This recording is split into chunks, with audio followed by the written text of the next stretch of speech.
Welcome. I'm E.G. Marshall.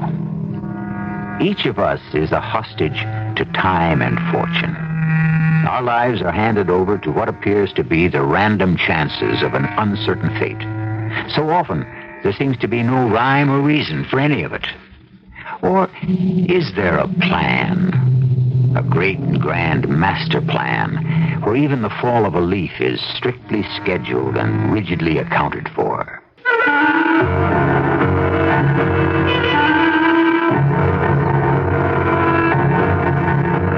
Our mystery drama, Case Closed, was written especially for the Mystery Theater by Sam Dan and stars Mandel Kramer.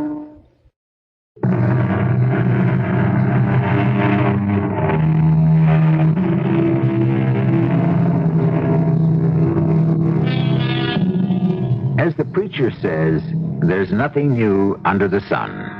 No matter how bad things may be today, someone will always come up with a reminder that things were worse in the past. Consider violence. If you think it's unsafe to walk the city streets today, why, it's a dance around the maypole compared to, say, 150 years ago. All right, now that we've got that in perspective, let us concern ourselves with a gentleman named Chester Alan Jones. Perhaps he is something new under the sun. In the past, crime, as a rule, was committed by criminals. But these days, it seems, all manner of respectable folk seem to be involved in it. Our story begins at 2:47 p.m. Wednesday afternoon, August 27th, according to a police report that is being prepared by Lieutenant Francis Xavier Fitzmaurice. At which time the perpetrator, later to be identified as Chester Alan Jones, white, male, 43 years of age, did enter the premises of the Farmers and Mercantile Bank and Trust at North Main and 9th, where he approached the teller, Joanna V. Butler, and demanded... Put all your money in this bag. Don't step on anything, don't push anything, don't try to signal anyone. No, sir, I won't. I mean, I will not. Got this revolver pointed straight at your heart. Yes, I see. Hurry up with the money. Yes, sir, I'm trying to get it all in the bag, but my hands are shaking. What's that? What's what? The police. I didn't do anything. I swear I didn't do anything. All right, come on from behind that counter. Walk out. Come on, move. But don't shoot, please. Don't shoot. Mr. Speaker! Everybody shut up. You there. I could have put that bullet into your head. Now, everybody shut up and don't make me shoot again. No. You. Stand in front of me. Please. Just stand right here and don't move. Please. Nobody in this place moves an inch. That's right. Now, drop your weapon. Raise your hands or you can't get away. Stay out. I'll kill people if you try to come in. Now, don't be crazy. Nobody's hurt. Not yet. You're not in that much trouble. Now, be smart. Don't try to rush me. I'm warning you. Don't try. You. Me? You just stay right in front of me. All right, the rest of you clear out. Everybody out of the bank. we're going. You heard me. Start walking. All right, I'm allowing these people to leave. Don't try to come in. I still have one of them. You, the fat man there with the hat. Yes, you. Now, you'll be the last one out. That's right. Now, stand there. All right, now you go and close the door behind you. That's right. What do you want? What are you going to do with me? Move toward the window. You're hurting my arm. Don't fight me. Just go where I tell you. What do you want? Pull down the blinds. The blinds. I'll kill you if you try anything. I won't. The blinds. The blinds. That's right. Just let them drop. Good. Now the shutters. The shutters. The steel shutters that cover the windows and the door. Yes, the shutters. Go ahead. I'm not sure. I know where the switch is located. Drop the shutters. But I tell you, I don't remember. Oh, I remember. I remember. It's here, by the door, right over here. Do it.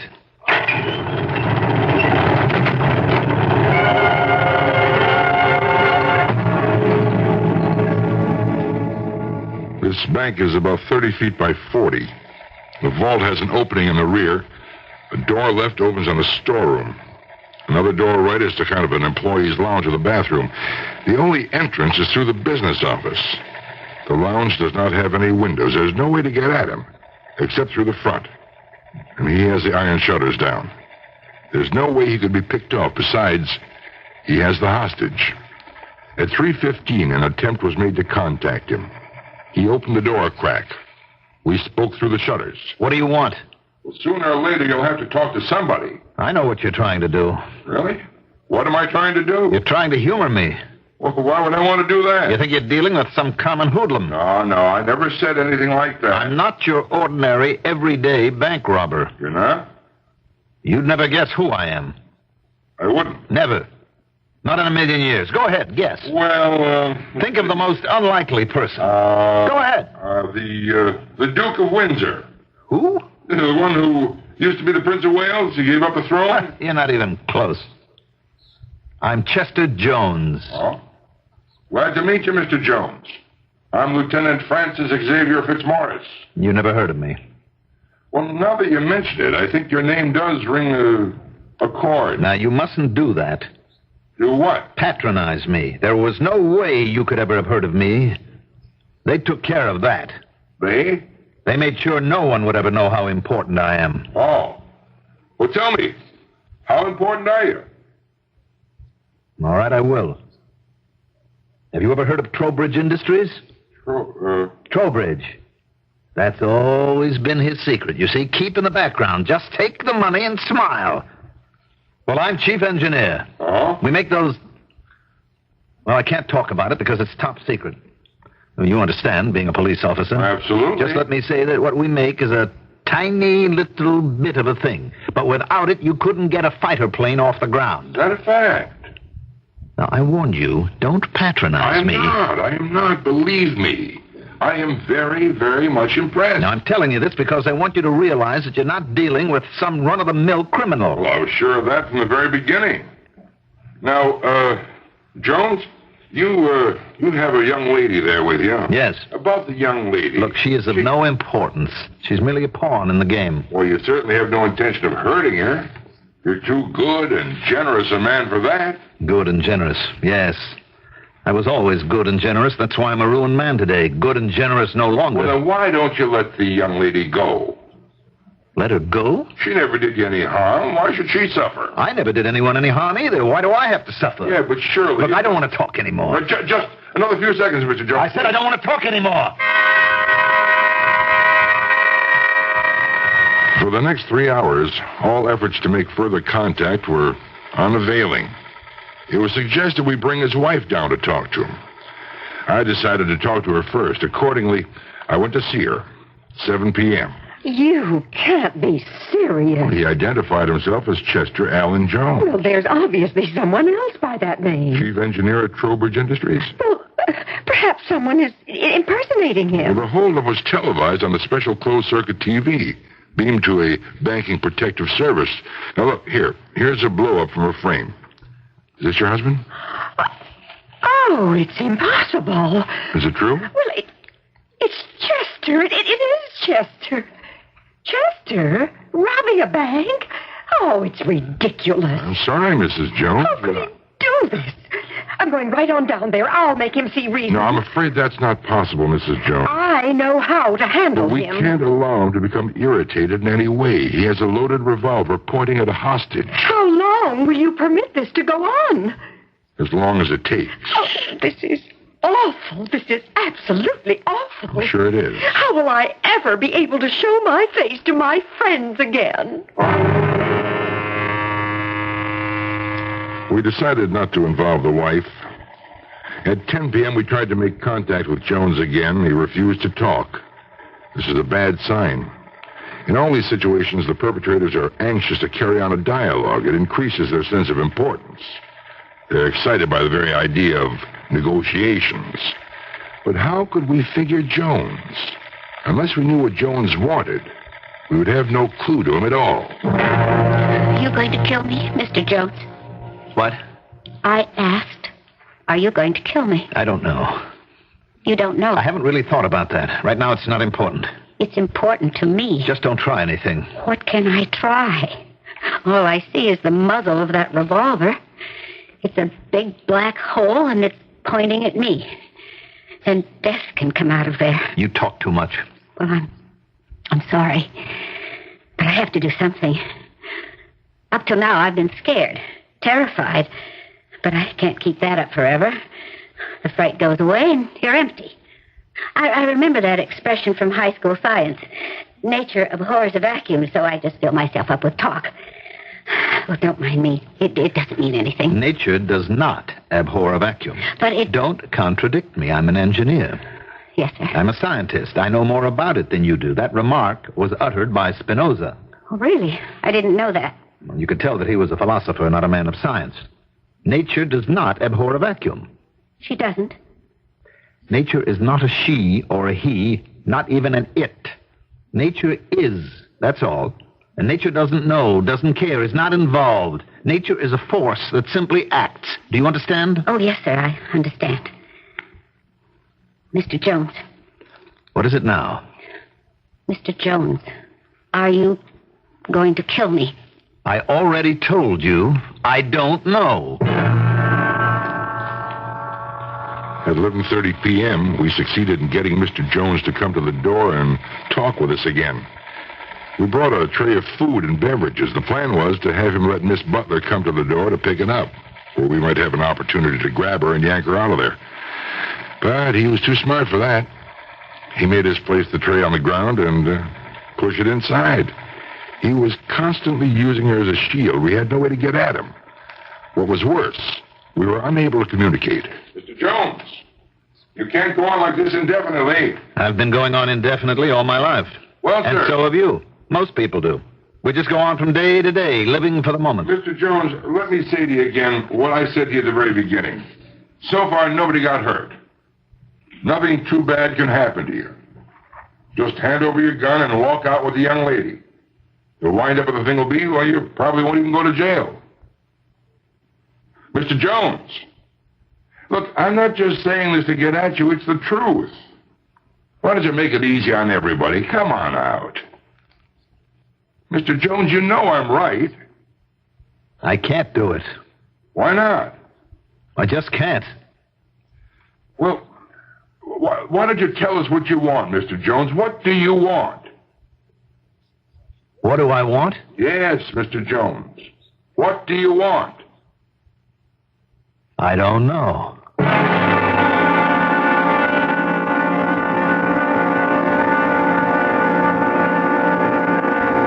He's got a gun in one hand. The other hand holds a hostage. Half the city police force is arrayed outside against him. People are willing to be reasonable, to discuss it, but it's all for nothing, because he doesn't even know what he wants. Well, I know what I want. I want you to wait just a short while till I return with Act 2.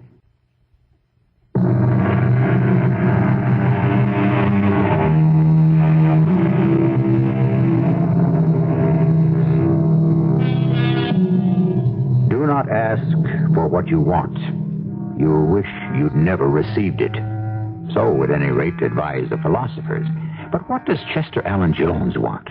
Money, obviously, because he's just been prevented from robbing a bank. But evidently, it goes deeper. How much deeper? That's the problem for Lieutenant Francis Xavier Fitzmaurice. 8 a.m., August 28th, Thursday. Breakfast was delivered to the bank, but Jones was too alert for us to have a chance to get at his hostage. His wife has been of no help to us. We decided to try his employer, Mr. J.R. Trowbridge. Chester trying to rob a bank and barricading himself inside with a hostage? That's right, Mr. Trowbridge. Well, I guess it's worse than I thought. Oh, what's worse than you thought, sir? But could that have set him off? What do you mean, sir? I'd given him a very bad piece of news in the morning. How bad? The worst. He was going to be out of a job. Oh, in other words, you were going to fire him? We were all going to be fired. How's that? The company was being taken over. It was a bad morning for poor Chester. I guess it was too much for him to take all at one time. Well, can you describe what happened? Well, it'd be a hard morning to forget. He got in about 7:30 as usual. Trust him to arrive and be at work long before anyone else. Well, I got in at 9, and I went right to his office. Oh, what is it, J.R.? Well, there's at least 100 ways I could go about this. Go about what? Well, first, Chester, the board meeting's been called off. Oh? Why? Because it would be academic. There's nothing the present board decides would be of any value. We're being taken over. What do you mean we're being taken over? We are broke. Broke? How can J.R. Trowbridge and Company be broke? Well, how can you be broke? How? Well, that's a hell of a good question. Well, I wish you'd answer it. Well, it's a complex question, Chester. What, J.R.? What happened? I mean, how can this company be broke? Well, maybe I just don't know how. I mean, we have all those contracts, all this work. Well, we're not making money on anything. But why? You keep asking, Chester, and I keep answering. I guess I just don't know how to run a company. Oh, come on. J.R. Trowbridge? You know what that name means? Oh, they'll keep the name. They'll keep the company name, all right. They'll even keep me on as vice president. Not to do anything, just to be visible, you know. And me? Well, I couldn't save you, Chester. But I noticed that you did save yourself. No, I'm sorry. They don't want you. And you'd let them get rid of me? No, now, in the first place, I had nothing to say about it. In the second place, don't you give me a hard time. You mean you've got a guilty conscience? Yes, Chester. I do have a guilty conscience. That's been my trouble. When my father died, I should have fired you and all the other old-timers, but my conscience wouldn't let me. Fired us? We made this company. Oh, no, Chester. You didn't make this company. You made the old Trowbridge Company. But the world, the times, they have passed you by. You have the best research department in the entire industry. Yes, I have. There isn't a single problem my research department can't solve, except one. How to make money. I've been here for 20 years. I came here out of college. To be fired just like that? Oh, it won't be just like that, Chester. The new people will do an efficiency study in order to determine I gave everything to this company and to be kicked out. No, you won't be kicked. When they formally decide to release you, you'll be given 3 months' pay. Oh, that's very generous. Yes, it is. Could have been given 2 weeks, you know. Look, J.R., I need the job. Chester, I tried to explain. I know you did, but I'm broke. Broke? Yes. But you've been making some very good money. How could you be broke? Believe me. Well, you don't live high. J.R., I need money. I have got to hold on to this job. Oh, Chester, I'm flat broke. The best you can say is that you're sorry? I don't see how you can be flat broke. Well, what am I supposed to do? Rob a bank? And you have no idea why he should be broke? Yes, no, none at all. Is there anyone else who might know? Well, you might ask his wife. Well, Mr. Trowbridge, I get the idea she may have contributed to the situation, but wouldn't be of too much help. Yes, well, I suppose I'd better tell you. Lorna Hodges. Lorna Hodges? Yeah, she's a married woman. Chester has been going with her for some time. I know about it because he had to tell someone, you know, and as I understand it, they're very much in love. Maybe she can enlighten you. August 10th, 10 a.m. Lorna Hodges, or Mrs. Randolph B. Hodges, is a woman of about 40. She lives in the suburbs around Clearview. Small, quiet lady. He wasn't happy at home.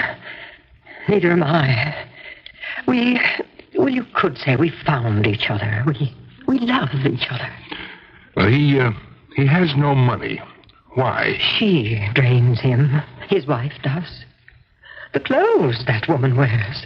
At a whim, she'll redecorate the house. She buys furniture, she buys art, jewelry. Well, then there is something that can be turned into money. Oh, she wouldn't give him a nickel. Well, still, for a man like him to rob a bank... Why do you say for a man like him? Well, he's a respectable, law-abiding, established citizen. His world came to an end.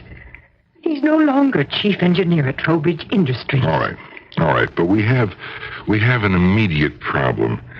He's locked himself into that bank. He has a hostage, and we have to get her out alive. Yes, I know. The problem is, we just can't seem to reach him. I've tried to talk to him, but, I'm just a cop as far as he's concerned. His wife? Well, that would make him worse than ever. Yes, it would. His best friend, or his former best friend, was his boss. I don't think he's in any mood for J.R. Trowbridge Jr. now. I don't think so either. So, who are we left with? Well, I don't know. I know. You. Me? Yes. You're in love with each other. Yes. He trusts you. Yes. Well, then, will you come down to the bank with me and try to talk to him? Mrs. Hodges, will you come down to the bank? No. But you're the only one he'll talk to. I know. Well, then why won't you come down to... I can't. A human life is at stake here. I understand. Well, then why... Do you have to ask why? Yes. Because it's over. It's all over now between Chester and me. He'll go to jail or he'll go to an asylum. I suppose you could say I'm leaving a sinking ship. Mrs. Hodges, as long as you brought it up, you know who leaves a sinking ship? Yes, and they're smart. Is it better to drown? I'm thinking of a girl who's looking at the muzzle of a revolver. She could die at any minute. And you want me to die Well, instead? why would you... Maybe the sinking ship was a bad analogy. Perhaps it was. Did you ever hear of sati? What? Sati. It's an old-time custom in India. I understand they either got or are getting rid of it. You see, when a man dies, he's cremated, and his wife is cremated with him. Now, what does that have to do with Jones? Unofficially. Quietly, secretly, and to all intents and purposes, I am the equivalent of Chester's wife. But now he's dead. Do I have to die with him? Why would you have to die? Well, the headline in tomorrow's morning's paper. Mistress of trapped robber tries to talk him out of barricaded bank. That is how the media will handle it, won't they? Well, Well, what? I'll go up to the door of the bank with what do you call it? A bullhorn. And I'll say, Chester, come out of there. I love you. It's me, Lorna, darling. No, Lieutenant Fitzmaurice, I can't do it. I have 2 teenage children. Doesn't Chester mean anything to you? Oh, yes. As recently as yesterday, he meant everything. But he's gone. For me, he's dead now. And you claim you were in love with him. Oh, yes. But my life has to go on. Mrs. Hodges... I'm sorry, Lieutenant. August 28th, 3 p.m. At this point, the siege was just about 24 hours old. We're still nowhere in terms of progress. He still refused to talk to us. We were still unable to find anyone who could talk effectively to him. It was suggested we ask a clergyman, but Jones refused to speak to him. We kept asking and asking. Mr. Jones, tell us, what do you want? What do you want? What do I want? Yes. What do you want? I don't know. Mr. Jones, what is it you want? What? The police keep asking. You keep saying you don't know. I don't believe it. You know what you want. What are you talking about? I don't think it's money. I'm not sure you really came in to rob the bank. Of course I came in to rob the bank. What did it look like? Oh, sure, that's what it looked like. But how much money could you have gotten away with? I don't know. A great deal, I suppose. You suppose? You see, you just gave yourself away. How? Well, professional robbers know how much is available. They operate in teams. They don't go for a teller who only has a couple of thousand in her drawer. They go for the vault. You just blundered into the bank. I'm not sure you really wanted money. That shows how much you know about the actual situation. I need a lot of money. Maybe you do.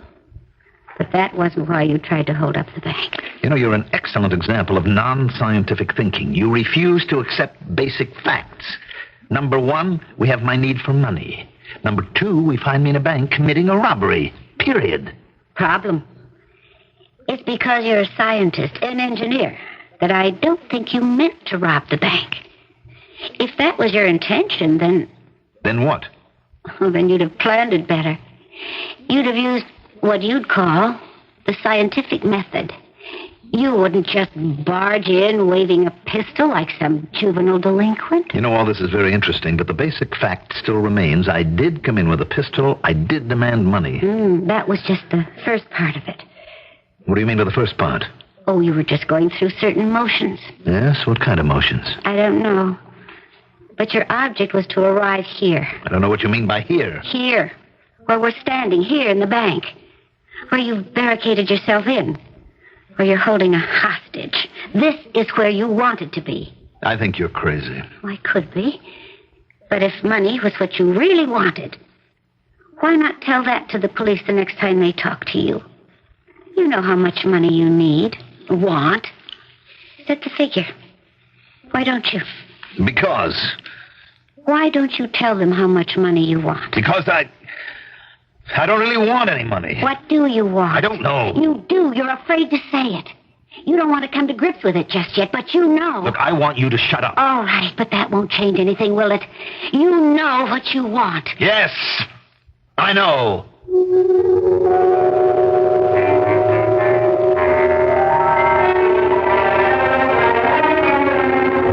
Finally.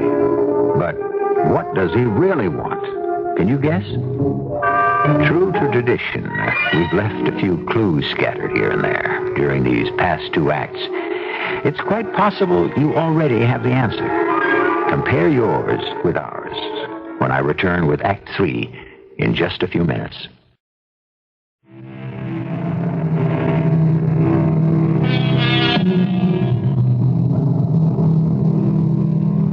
Who was it that said possession is worth 9 points in the law? Well, there's a law against robbing banks and barricading oneself with hostages. The problem, however, with laws seems to be that their violation and enforcement depend strictly on which side holds the upper hand. 1 a.m. Friday, August 29th. We've been told that the longer a siege like this lasts, the less likely the perpetrator will kill his hostage. But Chester Allen Jones is unlike anybody who's ever been in a spot like this before. He refuses to say what he wants.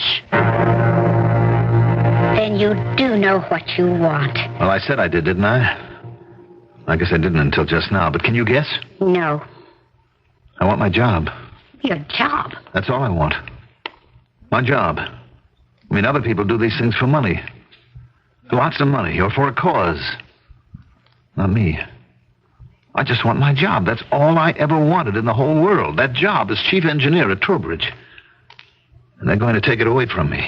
Then why did you try to rob a bank? Because I didn't see it that clearly at first. You see, when you're fired from a good job, your initial reaction is to worry about money. I mean, I'm in debt. I thought, well, I'll just get my hands on a lot of money. So I walked into your bank and I went up to your window and I told you to fill up the bag with money. Do you remember? Oh, yes, I remember. The minute I saw the money, I realized that wasn't what I wanted at all. No? Oh, I really didn't care about money. Believe me, money was something my wife needed. Oh, how she could go through money. Why? Oh, I'll tell you why. Because she's vain, she's self-centered and ostentatious. Then why did you marry her? Well, I can assure you she was not like that 20 years ago. How did she get that way? I misjudged her. She fooled me. Maybe you fooled her. What do you know about it? Well, I'm only trying to see. Who are you? You're a $150 a week teller in a bank. I mean, what kind of a job is that? If you're interested in a career... You sit there day after day and fondle money that isn't yours. I notice you're changing the subject. What subject? The general subject of why you married your wife and who misjudged whom. None of this is any of your business. In a way, it is. Because I think I'm going to pay for it. You're going to kill me, aren't you? I didn't say I would. Can you say you won't? No. You'll have to kill me. You've gotten yourself into a blind alley. That seems to be your style. You lose your job. You rush out and try to rob a bank. I'll bet you met other big disappointments in crazy, violent ways, too. Now, I warn you, shut up, or I will kill you. You're going to kill me anyhow. Why did you say what you did about my wife, that she misjudged me? Were you in love with each other when you were first married? Yes. But that love died. Love doesn't die. It can't.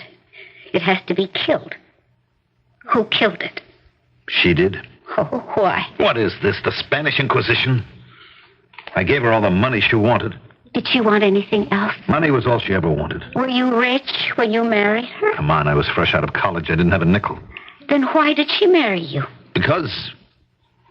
Because she loved you.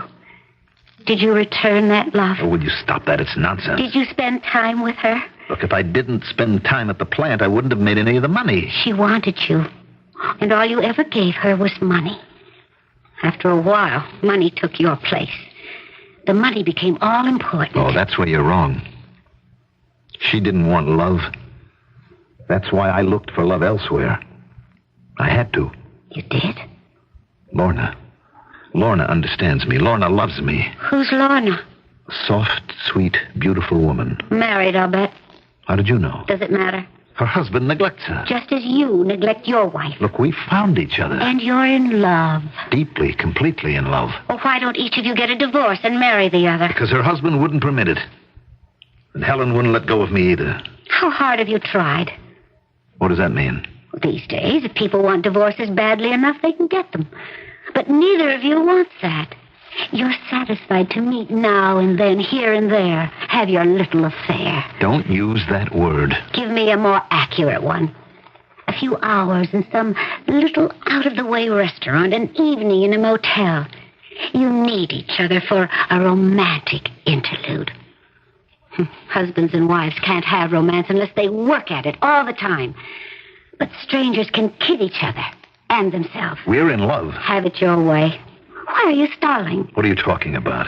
Why don't you tell the cops what you want? You're afraid to face it. I'll show you who's afraid.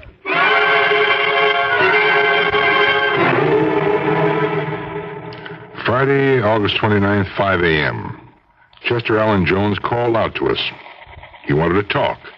He was prepared to state his conditions for the release of Miss Joanna Butler. I want to continue in my job as chief engineer at Trowbridge Industries. That's what you want? Yes, that's what I want, and that's what I must have. Otherwise, I'll kill her. But no buts, no ifs, and no maybes. I want an ironclad guarantee. I've spoken to the new management. Yes, Mr. Trowbridge? Now, they're willing to make any statement, any promise that will satisfy Chester. Naturally, everybody wants the girl to be safe. You understand, I had no choice but to bring this offer. I'm not sure that the demand should be met. What are you saying, Lieutenant? Well, we have to see this thing in perspective. This isn't, and unfortunately may not be, the only incident of its kind. See, we're setting a precedent. Any agreement that the company makes was made under duress. Now, once the girl is safe, why... No, that presents problems, too. For the future, it destroys the credibility of the police. Very well. Yeah, well, he can continue for a while. You know, sooner or later, this whole business will blow over and be forgotten. Then he can be quietly released, fired for one reason or another. Well, our basic objective is to get that girl out of there alive. We'll do whatever we have to.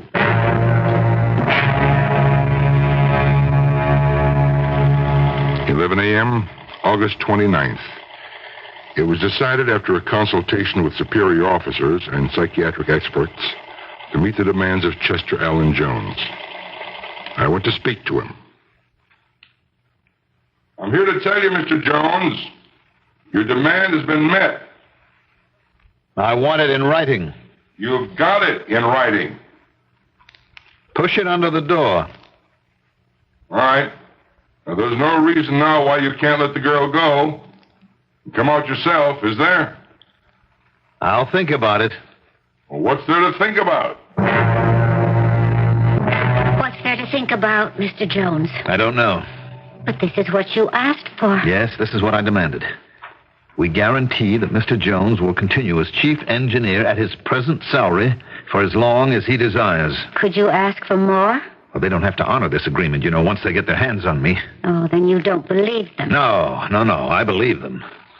They'll honor the bargain, not because they won't be inclined to break it, but because I can make myself so valuable that they'd beg me to stay. Well, then what's wrong? I'm not sure I want the job. Why? Because as I look back on it, it ruined my life. Well, then what do you want? Too late for that now. Well, you can tell me. No. I don't even want to tell it to myself. 2 p.m., August 29th. We've notified Jones that he's won his demand, yet he refuses to free his hostage. He refuses to do anything or say anything.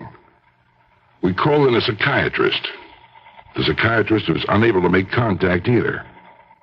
Jones will talk to no one but me, and then only when he wants to.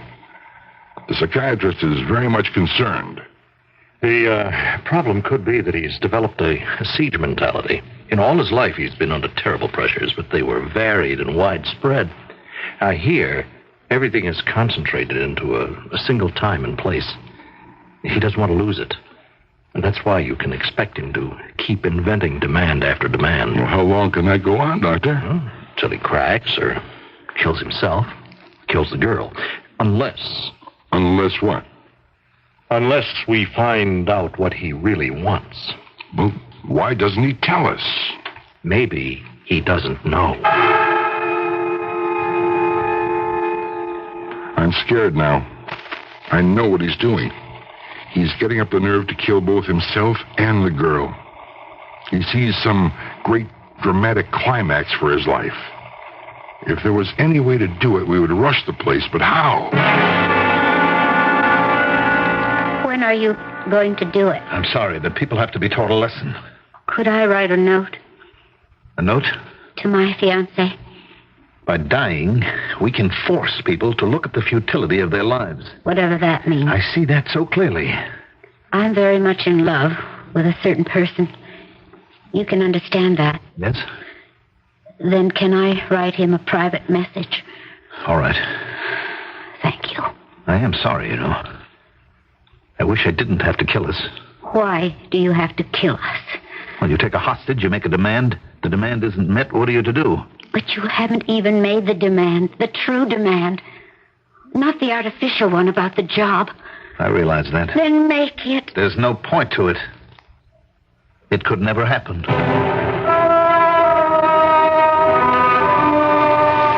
Noon, August 30th. A sealed envelope was pushed out the door. It read, "From Joanna Butler to Charles Carroll."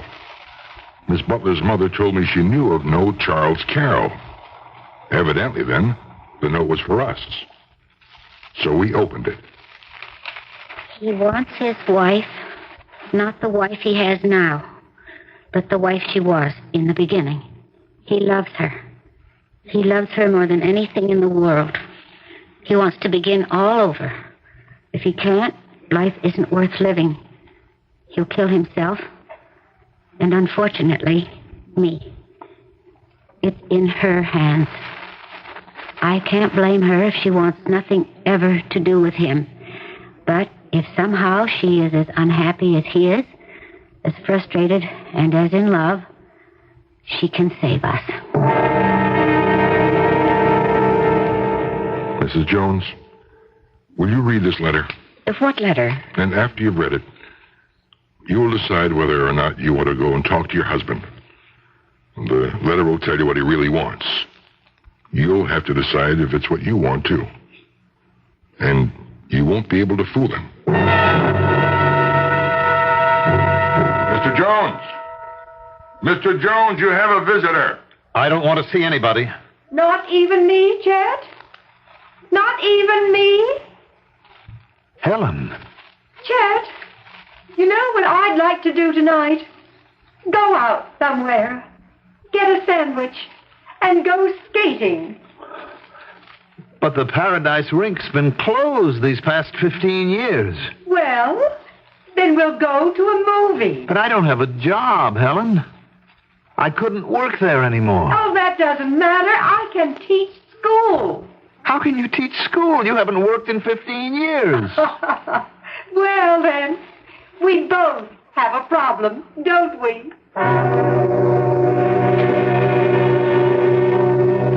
2 p.m., August 30th. Chester Allen Jones surrendered.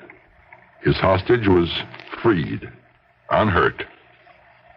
Case closed from police standpoint. Respectfully submitted, Lieutenant Francis Xavier Fitzmaurice.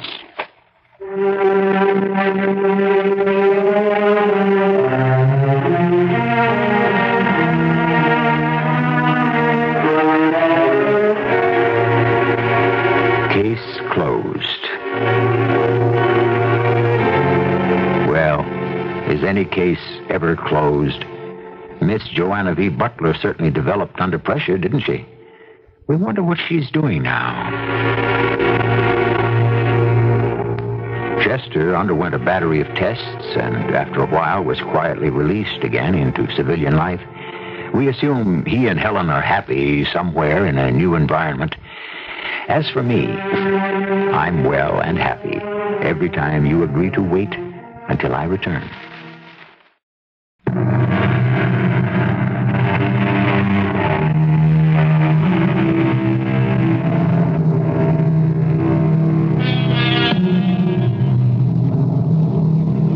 Things become more and more mechanized, computerized. We each become more and more a cog in an automated machine. We yearn for recognition, or at least an acknowledgement of our existence. And so, here and there, we try to wreck the impersonal machine that has become the world. And now and then, an individual succeeds in stopping the machine, if only for an instant, which is what the French factory workers did over 150 years ago when they threw their sabots, their wooden shoes, into the new machinery, from which we get the word sabotage, proving there is nothing new under the sun. Our cast included Mandel Kramer, Joe Silver, Evie Juster, Joan Shea, and Earl Hammond. The entire production was under the direction of Hyman Brown. This is E.G. Marshall inviting you to return to our Mystery Theater for another adventure in the macabre. Until next time, pleasant dreams.